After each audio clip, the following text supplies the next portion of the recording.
Are you guys ready? Let's go. On today's Prairie Sportsman, we head to the field with some small gauge shotguns. There we go, with the 410. Then, we get a unique look at what goes into building a better habitat for our furry and feathered friends. That snow inside this thicket is just trampled. Not just pheasants, but deer, rabbits, other small game have been using it as well.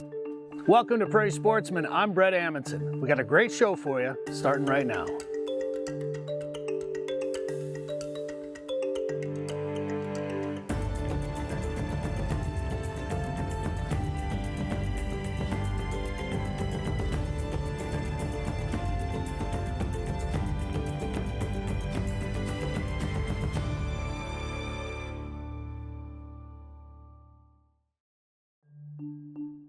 Funding for Prairie Sportsman is provided by the Minnesota Environment and Natural Resources Trust Fund, as recommended by the Legislative Citizen Commission on Minnesota Resources, and by Mark and Margaret Yakel-Julien on behalf of Shalom Hill Farm, a retreat and conference center in a prairie setting near Windham, Minnesota, on the web at shalomhillfarm.org.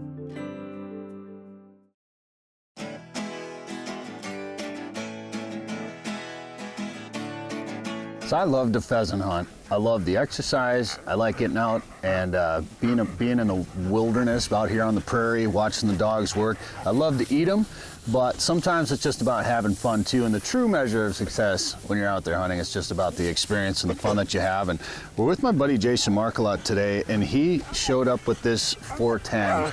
And this is a pretty wild gun. It's called a Companion, and it's a backpack gun. So it folds up just like that. So we thought it'd be kind of fun to go hunting with some sub gauges and some smaller guns and some different guns. So we've got 410s, and I mean, we might have a 12 gauge or two just for backups, but to start anyway, we're gonna go hunting today with the smaller guns, the sub gauges. Let's go.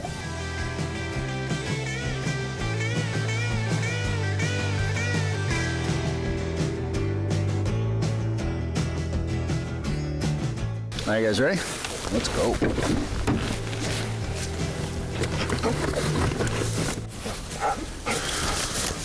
Armed and dangerous. We also have Jason's son Will and his buddy Logan along on this hunt. And it sure didn't take long for things to start happening. Okay, hunt him up. That's a rooster.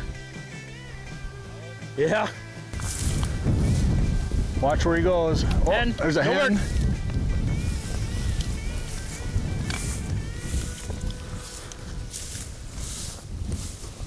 Oh, there goes another rooster right there. There goes another hen. We stepped onto the property and boom, put up a rooster right away, and now we've put up 4 birds, 2 roosters, 2 hens pretty quick, and they're going right where we're going, so hopefully we'll catch up to them.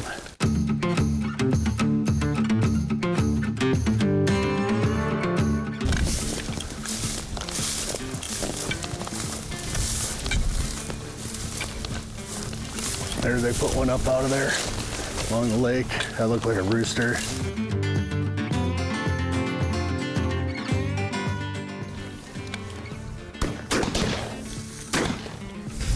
Jeez. That's good though. We saw 8 birds on the first little part of the walk. It's a good sign. Yeah. Because we know it's gonna be birdie in there. So. Yeah.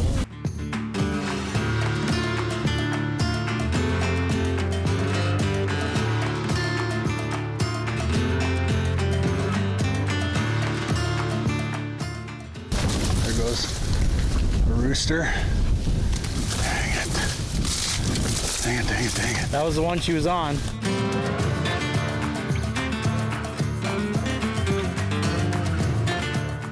I don't have my glasses on.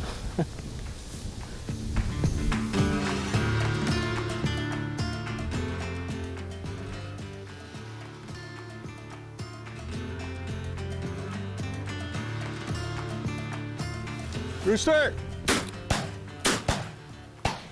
There we go. We got him, dead bird. Dead bird. Nice. Pulled feathers off on that first shot. Figured we got him. Heel. Good. Drop it. Good job. Well, there we go. We got our first rooster with the sub gauges. What are you shooting, Will? 20 gauge? 12 gauge. Ah, dang it. Will's cheating.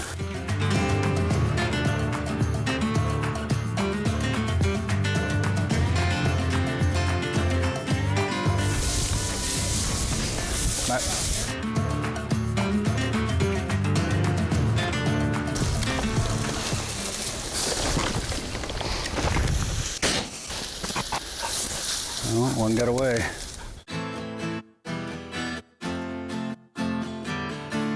That's the old 410 bark, hey? Yeah, it shoots. How close was that rooster? Not close enough. Well, that's a challenge with these sub gauges, and it. Dude, I'm fumbling around with this thing. I'm just not used to it. Oh yeah, same.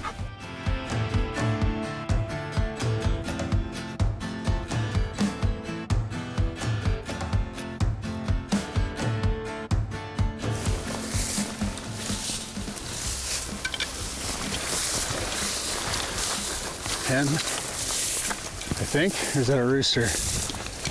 Pretty dark, hey?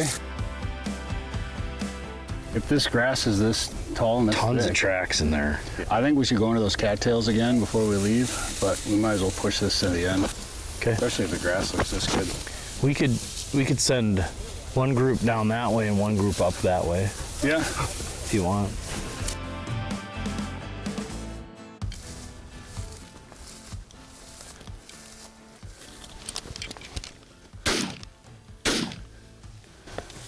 Dang it. That one should have been dead. I mean, that's kind of the fun of this, right? It's a challenge. It's tougher using some of these smaller gauges, but that's what it's about, you know? It's been a good season so far. We've shot a bunch of pheasants, so why not make it a little bit more challenging here at the end?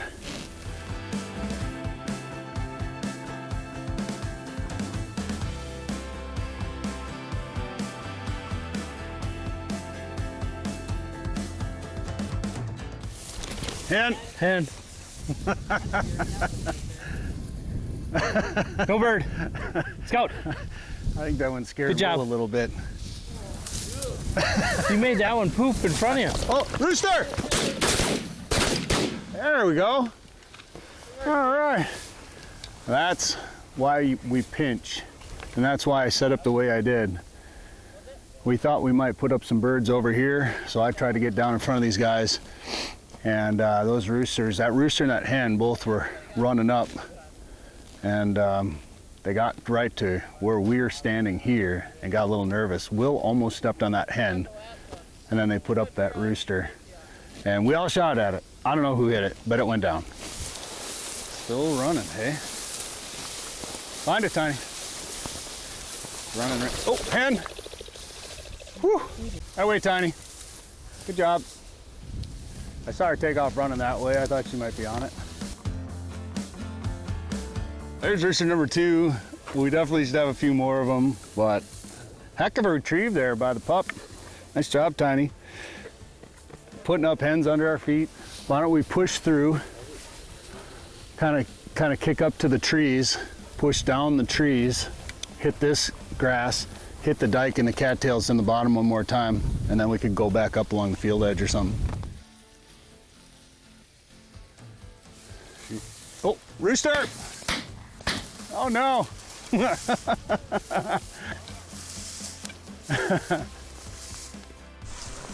Good job, Tiny.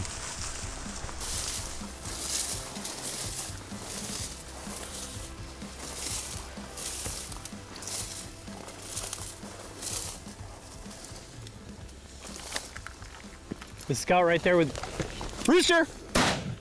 There's a good one. That one got hit. Fresh tracks right here.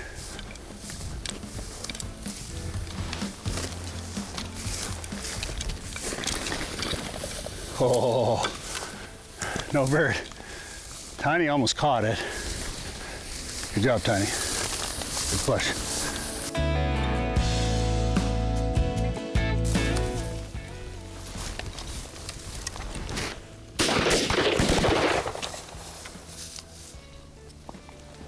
Well, there's the one we were looking for.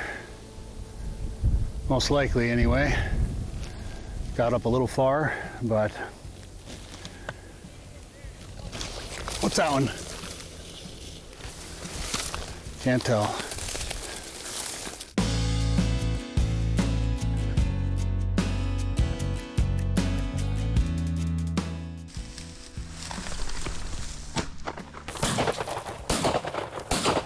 Hey! Nice shot, Will! Nice! Hell of a shot! All of a sudden, Tiny got real birdie right away. And it was either from the one we flushed or a second bird, and I missed. You missed twice. And then, there you go, Tiny, good job. Good job, Tiny. Hold, drop it. All right, Will, get over here. Come hold your bird right here. That was a heck of a shot. I mean, you did miss twice before you hit it, but It happens. that was a heck of a shot right there. See, I missed on purpose because I wanted you to have that one. Oh, sure. Good job. Thank Let's you, go. sir. We're running out of time. Let's see if we can find some more.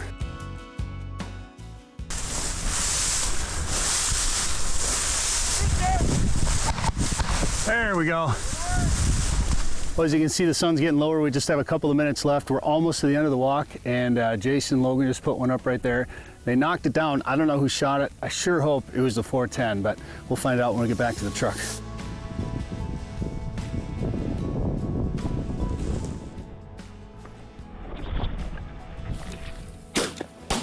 There we go, with the 410, right at the end of the day. Woo! That was a beautiful day out here walking for pheasants. It started off a little slow, but man, what a great day. Gotta love it. That was awesome. Good job, puppers. Drop it. Good job. Man, that was a fun day. Good job, Tiny.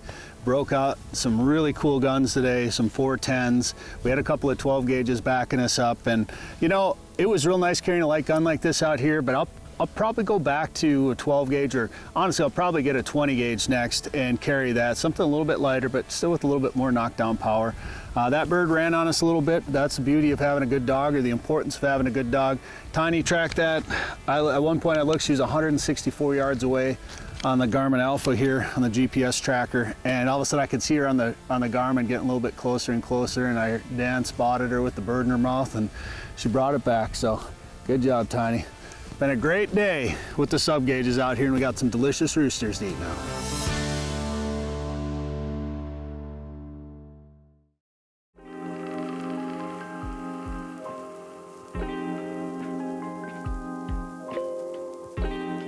It's the age-old question. How do we get more game animals on the landscape? Whether it be deer, ducks, upland birds? Well, no matter the topic, the answer is always the same. It's preserving and creating more habitat.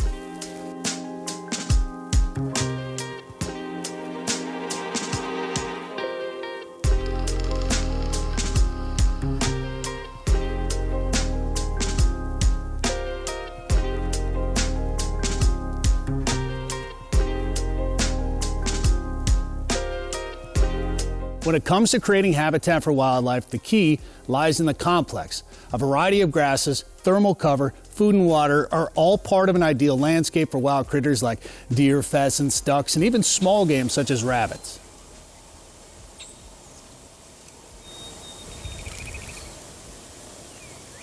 A quality habitat complex will attract wildlife year-round, but in the spring, as the males and females go through their annual breeding rituals, they'll be more visible before vegetation grows tall.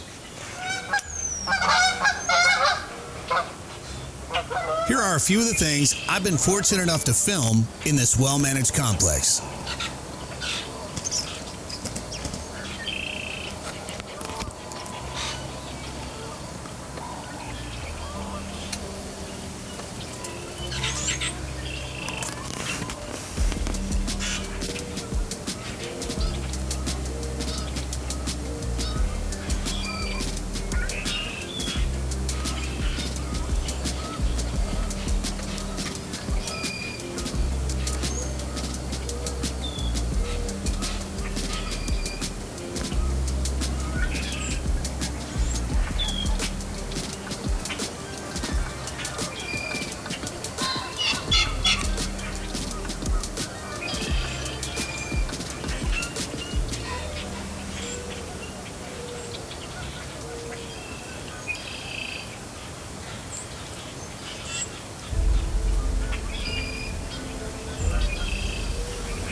Surviving the harsh Minnesota winters can be challenging for wildlife, but giving them thermal cover and shelter such as cattails and woody cover like this can make a big difference. Shrubs and short trees offer protection from overhead predators, and evergreens can provide safety during winter storms.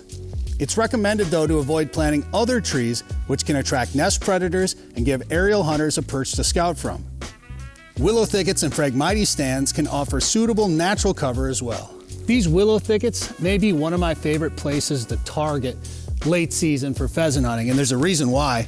If you look right here, you can see we just had a big snowfall. Big storm came through, and the snow inside this thicket is just trampled. Not just pheasants, but deer, rabbits, other small game have been using it as well too. Wetlands in a complex can offer multiple benefits, including something as simple as giving wildlife a drink. But cattails may be the best all-around cover on the prairie.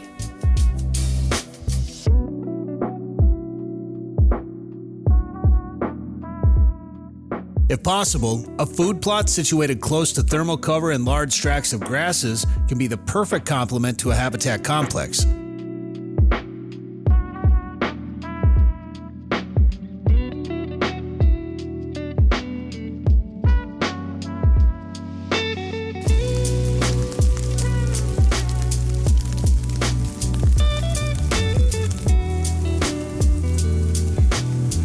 A mixture of foods such as corn, soybeans, brassicas, and sorghum benefit wildlife at different times of year with different conditions.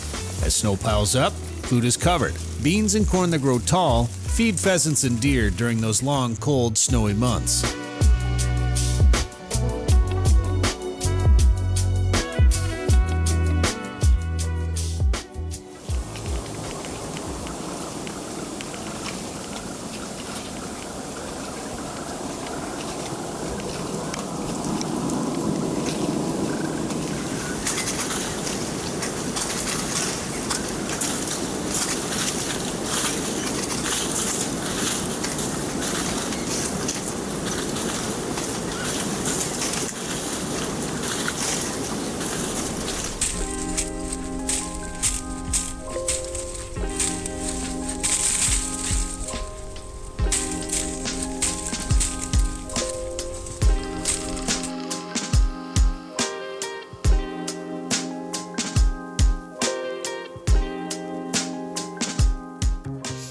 This complex has everything you need to help pheasants get through a tough winter with a lot of snow. They'll use the willow thickets nearby, and at least twice a day they will fly into the food plot using the tall corn as cover as they jump up to pick kernels along each row.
Having a variety of grasses and woody cover is important because after a big, wet, heavy snowfall like this one, a lot of this big blue stem can get knocked down and it's unusable.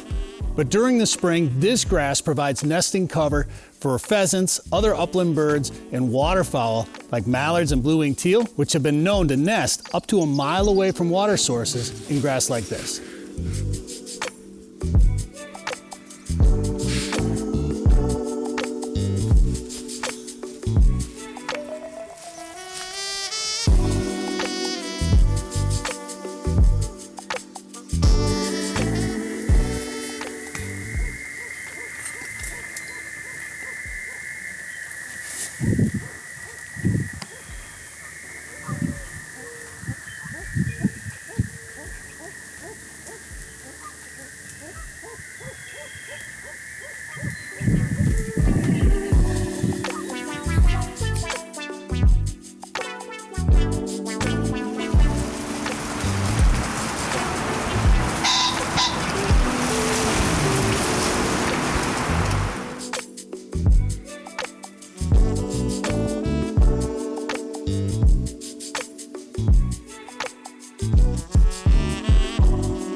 If you want to build more birds or deer or other wildlife, consider creating a habitat complex on your property. And there's plenty of organizations out there like Pheasants Forever or even the Minnesota DNR that can help you get started.